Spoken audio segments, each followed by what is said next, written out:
Basketball legend Kareem Abdul Jabbar has spent more than half a century calling out what he sees as injustice. In his latest column for Substack, he writes, "What took so long? I'm not referring specifically to Flores' lawsuit, but to making public the racism inherent in the NFL."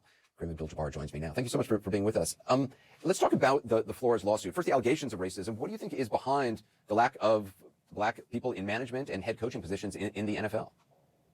I think that it has a lot to do with familiarity and just having it go along the way it's been going along, because the NFL makes a lot of money and they don't see the need to open the doors to minorities.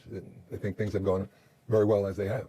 I mean, there are problems throughout industries, throughout companies, of a lack of diversity at the very top of the corporate pyramid. What's particularly noticeable, and what you point out in your article on Substack, is that it's not as if there's a dearth of black employees in the NFL.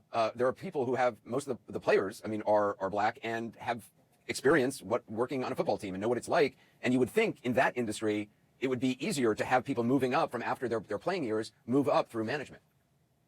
Almost 60% of the players in the NFL are black or some other person of color. And the fact that there are so many of them that have stood on the sideline, Eric Bieniemy and Tony Dungy, for two examples, were very successful guiding teams to the Super Bowl and winning. So, I mean, where is the culprit? Where does the guilt lie in not being able to hire more people of minority status? The NBA has tried it, and it's been very successful for them. Coaching, assistant coaching, people working in the financial aspects of the team, women refs, all these are considered controversial, and the NBA continues to thrive and attract a bigger and bigger audience.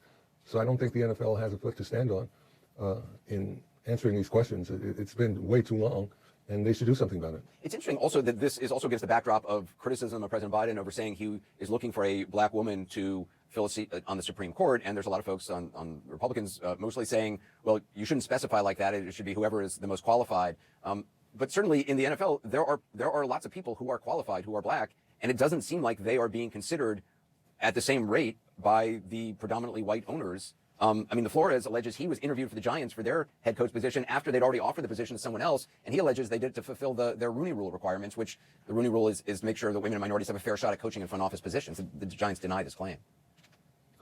Well, I think the Giants just checked the box. Did you interview any minority candidates? And they checked the box. They interviewed one or two minority candidates, and they move on and do what they've always been doing. And somebody had to call them out on it. And Coach Flores risks everything. His own career, but it's bigger than that. It's bigger than coaching.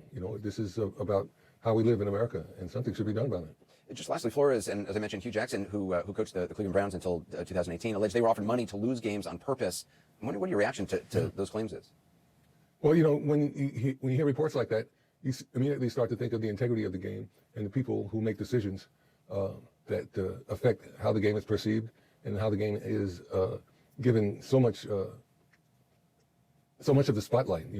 This past weekend with the games for the division titles, it was just totally dominant on the airwaves. It's a very successful business, but it has to really show that it cares about all of the people that are involved in it, not just a select few who have a lot of power. Yeah. Kareem Abdul Jabbar, it's always a pleasure. Thank you so much. Great talking to you. Yeah, great talking to you. Coming up next.